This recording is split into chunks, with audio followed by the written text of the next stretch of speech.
설 명절 잘 보내셨습니까? 네, 다시 한번 새해 복 많이 받으시길 바랍니다. 여러분 만나뵙게 돼서 너무 반갑습니다. 제가 3일교회에 언제 왔었던가 한번 살펴보니까 2013년에 5~6주년 것 같아요. 6월쯤인가 그때 설교를 하러 오늘 이렇게 만나뵙게 되었습니다. 너무나 반갑습니다. 오죽한 저를 이렇게 초청해 주신 우리 정면 담임 목사님과 3일교회 교우분들께 진심으로 감사를 드리고 다시 한번 반갑다는 말씀으로 오늘 말씀을 시작하고자 합니다. 이렇게 3일교회처럼 성서 정과를 깨닫는 교회에 설교 부탁을 받게 되면 그 마음이 좀 설렙니다. 왜냐하면 어떤 말씀이 주어질까 하는 기대감이 있어서 마음이 설렙니다. 일반 교회의 설교 부탁을 받으면은 설교자가 말씀을 준비를 하고 묵상을 하고 무슨 말씀을 할까 선택을 하는데 이게 말씀이 주어지니까 약간 두렵기도 하고 또 저도 모르게 기대가 되고 설레고 또 말씀을 받는 입장이 되니까 굉장히 겸손해지는 것 같아요. 그래서 참 좋습니다. 오늘 받은 이 말씀 여러분들이 다 같이 읽으셨는데요. 모두들 느끼셨겠지만 다 읽어보니까 오늘 전체를 관통하는 주제가 있는데 그것이 무엇입니까? 라고 하는 제목이죠. 부르심입니다. 오늘 읽은 이 본문 말씀들에 흐르고 있는 주제는 바로 부르심입니다. 그래서 오늘 부르심에 대해서 여러분과 말씀을 나눠보고자 하는데 제가 말씀을 준비하면서 알아낸 것은 부르심이 그냥 주어지는 게 아니라 부르심에는 3단계가 있다는 것을 알게 되었습니다. 부르심의 3단계는 이렇습니다. 첫 번째, 지금 이거 놓치시면 오늘 졸음과 싸우셔야 합니다. 첫 번째, 부르심 전 단계인데요. 부르심 전의 첫 단계는 나의 철저한 자기 성찰 그리고 죄의 고백입니다. 부르심의 둘째 단계는 바로 부르심 그 자체입니다. 부르심의 세 번째 단계는 그 부르심 뒤에 나의 응답입니다. 첫 번째는 뭐라고요? 네, 좀 길었죠? 철저한 자기 성찰과 죄의 고백. 두 번째는 부르심 그 자체. 세 번째는 부르심에 대한 나의 응답입니다. 이 세 가지 단계에 따라서 주님의 부르심이 오고 있다는 사실을 우리는 성경을 통해서 알 수 있습니다. 자, 첫 번째 단계인 나의 성찰 그리고 죄의 고백의 단계를 오늘 읽으신 이사야서를 통해서 먼저 한번 살펴보고자 합니다. 바로 이사야의 부르심 그 전 오늘 이사야서 6장에 의하면 이사야가 환상 가운데서 저기 보좌에 앉으신 영광스러운 주님을 보게 됩니다. 그 주님의 영광을 돌리기 위해서 성경에 의하면 스랍들은 천상에서도 가장 높은 지위에 있는 영적 존재들이라 볼 수 있습니다. 그런 스랍들이 거룩하시다 그러면서 하늘을 날아다니면서 주님께 영광을 돌립니다. 그럼 상상이 되시나요? 네, 영의 눈을 뜨고 한번 상상해 보십시오. 놀라운 장면이지 않습니까? 만약 제가 이사야처럼 그런 환상을 보았다면 나는 어떨까 한번 생각해 봤습니다. 저는 이랬을 것 같습니다. 우와! 할렐루야! 대단하십니다. 그리고 막 어찌할 바를 모르고 막 스랍을 못 취할게 저도 막 그냥 이럴 것 같아요. 저는. 여러분은 어떠신 것 같습니까? 여러분들이 환상 속에서 영광의 주님이 쫙 보좌에 앉아 계시고 막 스랍들이 막 날아다니면서 막 거룩하시다 그럼 여러분 어떠신 것 같습니까? 저는 그럴 것 같습니다. 그래서 성경을 이사야는 어떻게 했을까 딱 읽었더니 웬걸요? 제 생각과는 전혀 다릅니다. 이사야서 반응을 한번 살펴보겠습니다. 6장 5절의 말씀입니다. 이사야가 이렇게 반응합니다. 나는 부르짖었다. 재앙이 나에게 닥치겠구나. 이제 나는 죽게 되었구나. 나는 입술이 부정한 사람인데 입술이 부정한 백성 가운데 살고 있으면서 왕이신 만군의 주님을 만나 뵙다니. 이사야의 반응은 저의 생각과 전혀 다릅니다. 바로 영광의 주님을 본 순간 주님 통해서 자신을 바라봅니다. 그러면서 내가 얼마나 한심한 그런 사람인지 자신의 모습을 성찰하고 자신의 죄를 고백하는 모습입니다. 이것이 바로 선지자 이사야와 저의 차이인 것 같습니다. 여러분이라면 어떠셨을 것 같습니까? 몇 분이 웃으시는 거 보니 나는 이사야 같았는데 하시는 분이 있을 것 같습니다. 부럽습니다. 어떻게 주님의 영광을 보자마자 거기에 도취돼서 막 하지 않고 바로 자기를 성찰하고 죄를 고백했을까? 너무나 성숙한 신앙이 아닐 수 없고 순간 했던 저의 그런 상상적인 모습에 반성을 하게 되었습니다. 여러분들이 이런 것을 또 성찰해 보시면서 어떤 생각이 드십니까? 행여나 우리 하나님을 믿는다고 하고 하나님을 열심히 찬양하고 영광을 돌리지만 반면 하나님만 바라보지 하나님 영광을 통해 나의 모습을 제대로 돌아보지 않고 결국 이 세상 속에 휩쓸려서 나고 살아가고 있는 나의 모습을 방관하고 있지는 않습니까? 주님을 만나기 위해서 주일에 교회 예배를 드리면서 주님을 열심히 바라보고 있지만 반면 영광의 주님 앞에 비춰진 나의 죄된 모습은 비춰보지 않고 제대로 회개하지 않고 그냥 예배만 일방적으로 올려드리고 가지는 않으십니까? 이 나라에서 자그마치 3명 중에 1명이 기독교인이라고 지금 그렇게 통계가 나와 있지만 우리 기독교인들의 문제가 이런 자기 성찰 없는 그런 우리들의 모습에서 기인하는 것은 아닐까요? 요즘 안타깝게도 믿는 사람들이 더 한다는 말이 세상 속담처럼 이렇게 자리 잡게 되는 이 현실이 바로 우리 믿는 자들이 하나님 앞에서 자기를 점검하지 않은 채 하나님을 믿는다고 하지만 실제로는 이 세상의 물질 논리에 가장 민첩하게 반응하고 점점 더 세상을 누리고 살기 때문은 아닐까요? 선지자 이사야에게 온 부르심이 현대를 살아가는 많은 기독교인들에게 오기 어려운 이유는 바로 이것이라고 생각합니다. 영광의 주님 앞에서 나의 철저한 자기 성찰과 죄의 고백 이 관계가 있지 않고서는 주님의 부르심이 오지 않습니다.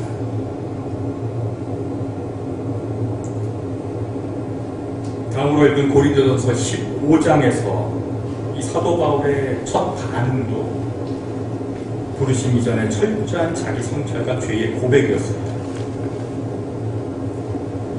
9절의 말씀입니다. 나는 사도들 가운데서 가장 작은 사도입니다. 나는 사도라고 불릴 만한 자격도 없습니다. 그것은 내가 하나님의 교회를 박해했기 때문입니다. 그러나 나는 하나님의 은혜로 오늘의 내가 되었습니다.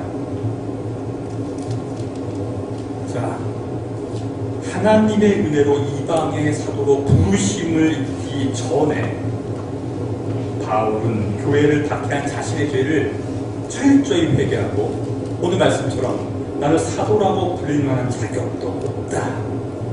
이렇게 죄를 고백합니다.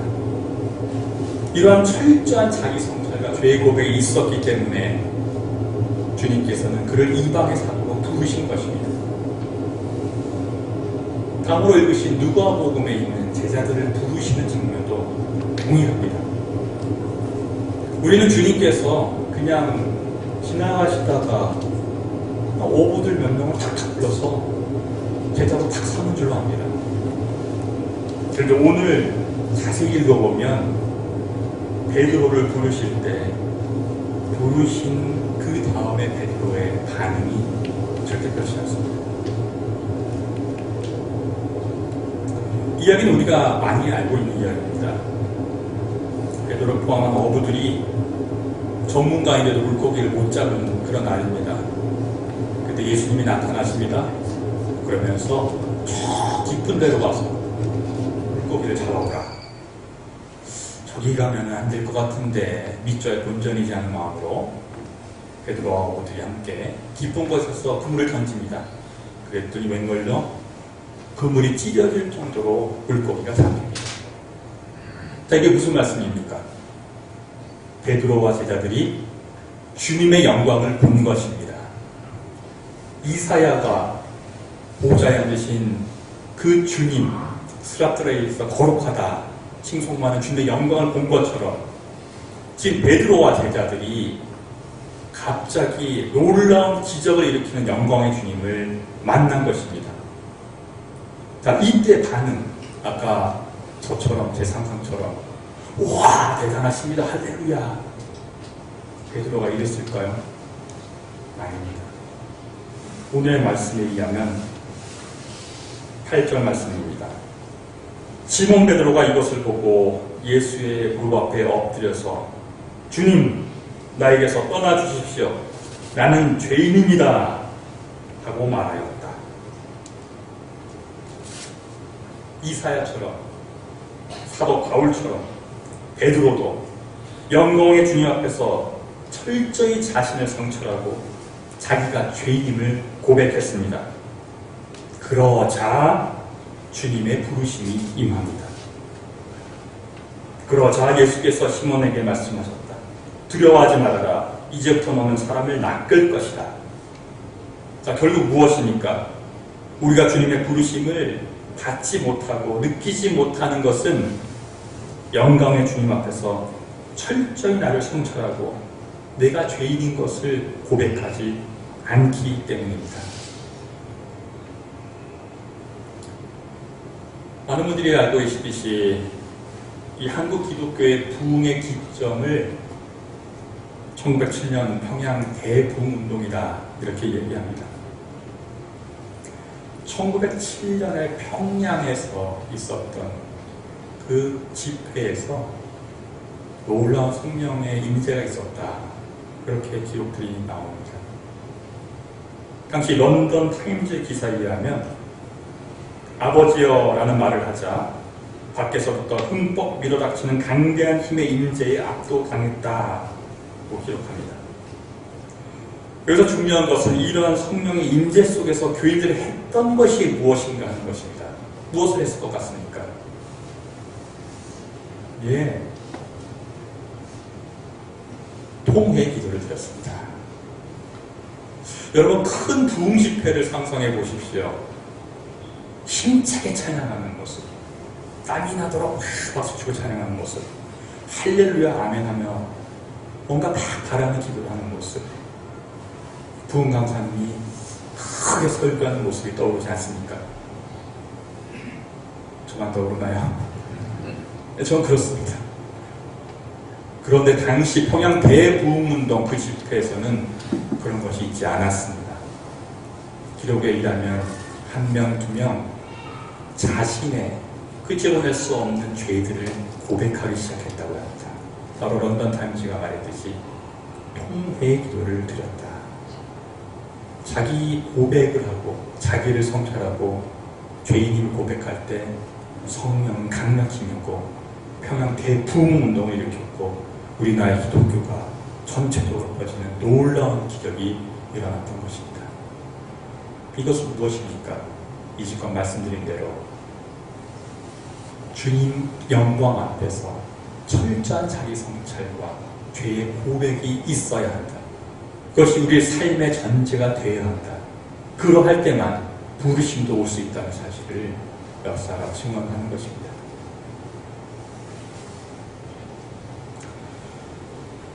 그러한 놀라운 자기 성찰과 죄의 고백이 저와 여러분의 삶 속에 가득하기를 간절히 축원합니다. 자, 부르심의 둘째 단계는 무엇이었죠? 많은 분들이 잊어먹었습니다. 부르심 그 자체입니다. 부르심 그 자체이기 때문에 따로 긴 설명이 필요 없습니다. 내가 누구를 보낼까? 누가 우리를 대신하여 갈 것인가? 라며 이사야를 부르시는 주님의 부르심입니다. 사울아, 사울아, 내가 어찌하여 나를 핍박하느냐? 하고 부르시는 주님의 부르심입니다. 두려워하지 말아라. 이제부터 너는 사람을 낚을 것이다. 라며 제자들을 부르시는 주님의 부르심 그 자체입니다. 부르심의 마지막 단계, 셋째 단계는 무엇이죠? 주님의 부르심에 대한 나의 응답입니다. 아무리 자신을 성찰하고 죄를 고백해도, 그래서 부르심을 받아도 결국 내가 그 부르심에 응답하지 못하면 다 요즘 말로 허당입니다. 부르심 앞에서는 이사야, 베드로, 바울의 공통점은 그들이 곧바로 그 부르심에 응답을 했다는 사실입니다. 그들은 전혀 머뭇거리지 않았습니다. 앞뒤를 따지고 고민하지 않았습니다. 자신의 죄인임을 고백하고 스스로를 비우자 곧바로 예수님을 따라갔습니다. 내가 누구를 보낼까? 누가 우리를 대신하여 갈 것인가? 라는 주님의 부르심에 이사야는 곧바로 제가 여기에 있습니다. 저를 보내어 주십시오. 라고 응답했습니다. 담에색에서 부활하신 예수님을 만나고 멀었던 눈을 뜨고 이제 회복을 한 사도 바울은 곧바로 성경에 의하면 즉시로 각 회당에서 예수가 하나님의 아들심을 전파하였다 라고 사도행전에 기록되어 있습니다. 두려워하지 말아라. 이제부터 너는 사람을 낚을 것이다 라는 주님의 부르심에 베드로와 제자들은 배를 무태되고 나서 곧바로 모든 것을 버려두고 예수를 따라갔다 라고 성경은 증언합니다. 이처럼 주님의 부르심 이후에 나의 응답은 오로지 나의 선택이요 나의 결단입니다. 부르심의 전제 조건인 자기 성찰과 철저한 죄의 고백도 중요하고 그로 인해 놀라운 부르심 자체도 중요합니다. 그러나 가장 중요한 순간은 주님의 부르심 앞에서 나의 긍정적인 즉시의 응답입니다. 응답은 마음의 결단이고 몸의 행동입니다. 결단이고 행동인 이 응답은 또한 책임입니다. 20세기의 유명한 미국의 신학자 리처드 니버는 응답이 책임이다. 책임이 응답이다. 이렇게 말했습니다. 여러분 영어 단어를 하나 보겠습니다. 책임이라는 영어 단어는 무엇인가요? 우리는 매우 똑똑하셔서 바로 너무 많이 나오시네요. responsibility. 자, responsibility는 뭐의 합성어죠? responsible plus ability. responsible, 책임이 있다. 혹은 response, 응답한다. ability는 능력. 책임 있게 응답하는 그런 능력이 바로 책임입니다. 다시 말하면 responsibility 자체가 책임 있다는 뜻과 함께 응답한다는 말을 함께 갖고 있는 단어입니다. 그러니까 책임 있다, 책임 있는 능력이라는 것은 응답할 수 있는 능력입니다. 책임 있다는 것은 응답할 수 있다는 것입니다. 주님께 책임 있는 사람으로 살아간다는 것은 주님께 응답할 수 있다는 것입니다. 주님께 응답할 수 있는 능력을 갖춘 것이 곧 책임 있게 산다는 것입니다. 거꾸로 말해볼까요?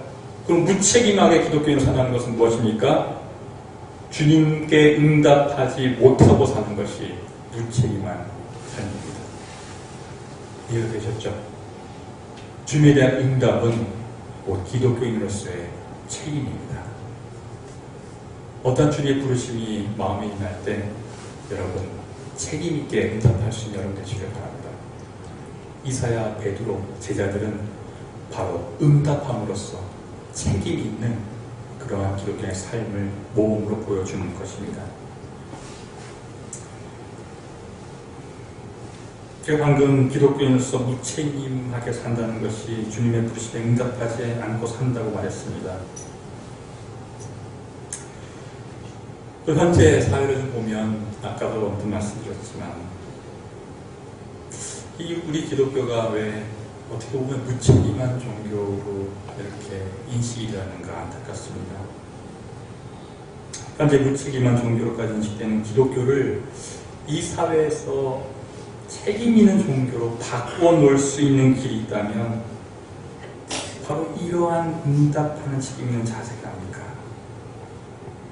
주님께 나를 성찰하고 그 부르심에 정말로 응답할 수 있는 그런 모습들이 우리에게 보일 때 그것이 사회의 책임 있는 기독교인 모습으로 보이고 그런 책임 있는 응답하는 모습으로 사는 것이 우리 모두에게 향한 부르심이 아닌가 그렇게 생각을 해봅니다.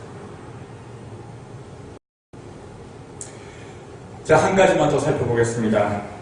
자신을 성찰하여 죄를 고백하고 부르심을 받아 곧바로 응답하는 이러한 신앙의 유산이 구약의 이사야로부터 신약의 제자들 사도 바울 여기서 끝나지 않고 지금도 계속 이어져 오고 있다는 사실이 한 가지 더 살펴봐야 할 사실입니다.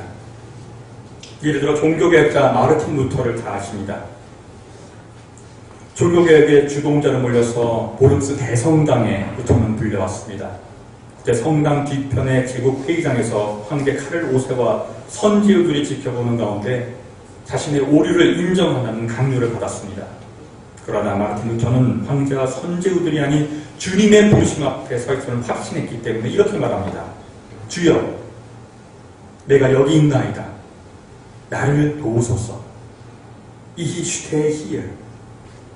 Helfe mir Gott. 여러분, 루터의 응답 속에서 제가 여기에 있습니다. 저를 보내어 주십시오라고 대답한 이사야의 응답이 메아리 치지 않습니까? 역사를 통해 아시다시피 루터는 부르심, 영어로는 calling, 독일어로는 베루프, 이것을 종교개혁 신학의 화두 중 하나로 삼았습니다. 그리고 이를 발전시켜서 장로교의 창시자 장 칼벤이 주님의 부르심, 콜링 베르프가 곧 소명이다, 보케이션이다 이렇게 하면서 소위 직업 소명서의 기초를 닦았습니다. 이는 온갖 핍박 속에서 주님의 부르심에 루터가 책임있게 응답했기 때문에 이루어진 역사적 유산이 아닐 수 없습니다. 여기서 한 발 더 나아보겠습니다. 이런 부르심의 유산이 이스라엘과 유럽을 넘어서 이 한반도에도 이어져 왔습니다. 한국 개신교의 시작점에 한국 최초의 선교사 호레스 그랜트 언더우드가 있었다는 것 여러분 다 아십니다. 1883년 미국 코네티컷주 하트포드 신학교에서 열린 신학교 연맹대회에서 그가 들었던 조선에 누가 복음을 들고 갈 것인가? 라는 질문에 너는 왜 못 가느냐? 라는 내변의 음성을 언더우드는 들었습니다. 그리고 그동안 계획해오던 인도 선교를 즉시 내려놓고 미지의 땅 조선으로 그 부르심에 응답한 언더우드가 없었다면 이 땅에 복음이 그 당시 들어오는 것은 불가능했을 것입니다. 이 부르심에 응답한 언더우드의 신앙, 그 유산은 지금 이 자리에도 이어져 오고 있습니다.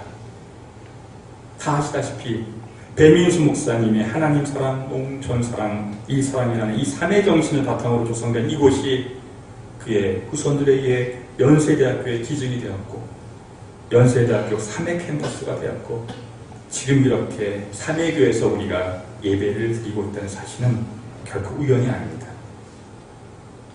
하나님 사랑, 농촌 사랑, 일 사랑을 주님의 부르심으로 알고 그 부르심에 응답한 배민수 목사님의 신앙의 유산이 바로 언더우드를 통해서 연세대학교, 또 연세대학교를 통해서 삼회교회로 이렇게 흐르고 있다는 사실을 우리는 깨달아야 합니다.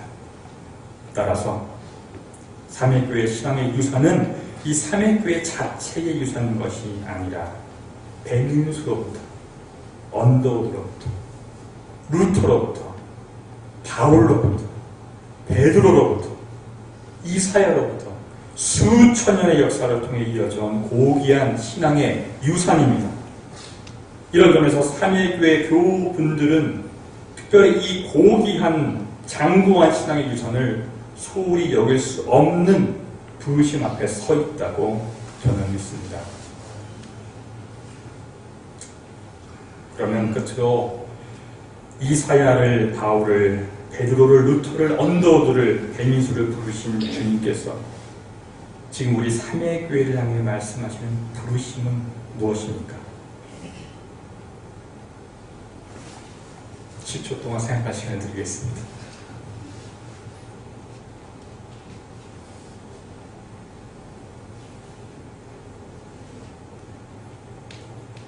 오늘 뜬금없이 찾아온 저는 많이 생각해 봤는데 모르겠습니다. 솔직히. 그러나 이것 하나는 알고 있습니다. 이런 신앙의 고귀한 유산으로 보건대 분명히 삼회교회를 향한 주님의 부르심이 있다는 그러한 사실은 확신하고 있습니다. 설날 새해를 지나면서 올 한 해 그 부르심이 무엇일까 귀를 기울이고 삼회교회를 향한 주님의 그 부르심을 찾아내어서 그 부르심에 즉시 응답할 수 있는 여러분 되시기를 바랍니다.